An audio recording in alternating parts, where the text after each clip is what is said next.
Good evening and welcome back. Kenyans jostling to succeed the late Wafula Chebukati as the IEBC chairperson have large shoes to fill if sentiments by President William Ruto are anything to go by. Ruto has eulogized Chebukati as a national hero who set the bar for the leadership of the Electoral Commission very high. And as NTV's North Rift reporter Macharia Mbogo explains, Ruto's sentiments were echoed by other leaders in attendance at Chebukati's funeral.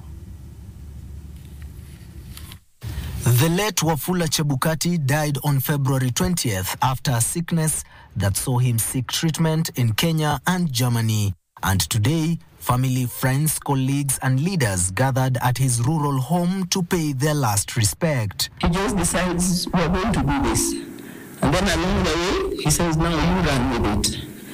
I didn't then realize, it's only recently it occurred to me, this gentleman was preparing me. Leaders led by President William Ruto made glowing tributes on former IEBC chairman Wafula Chebukati, describing him as a hero who presided over transparent and democratic elections. Na pia kama pengine angesimama fahamu kuna wengine wanasema labda taifa la Kenya lingechomeka.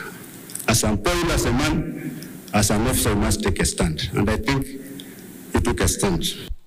Ile sifa ambayo wakili Chebukati amepeana nchi hii ni sifa kubwa sana. Na ndo maana alikuwa bidhaa moto ambayo inatakikana kila pembe ya ulimwengu. Chebukati has set the bar for the leadership of our Electoral Commission very high. Many people today have to think before they apply, because Chebukati has set the standard. The head of state says that the late Chebukati was a man of integrity who supervised 3 presidential elections with fairness and saved the nation from plunging into chaos during the 2022 contested elections. Powerful people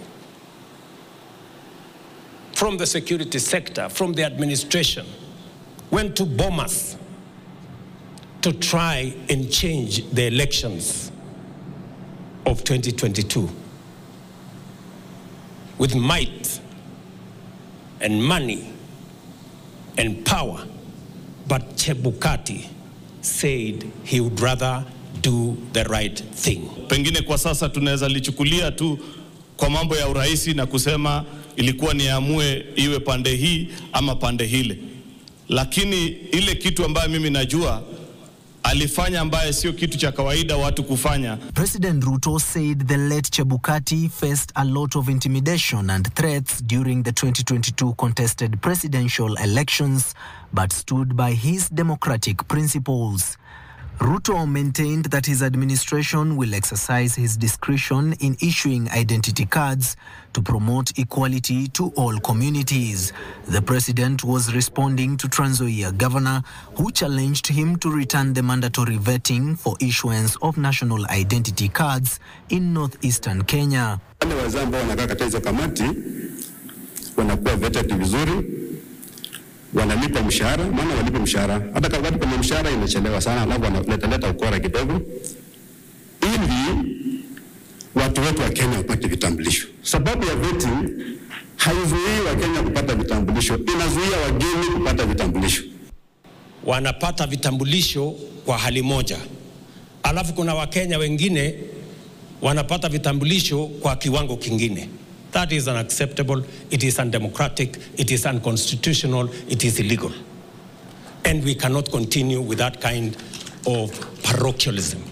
Ruto also defended his MOU with ODM leader Raila Odinga, saying the pact is meant to unite Kenyans and spur development across the country. To all the leaders who share in the vision of a united nation, of a united, prosperous Kenya that is inclusive, that we must work together in that manner. Prime Minister wa zamani Raila Odinga wamekubaliana na kukumbatiana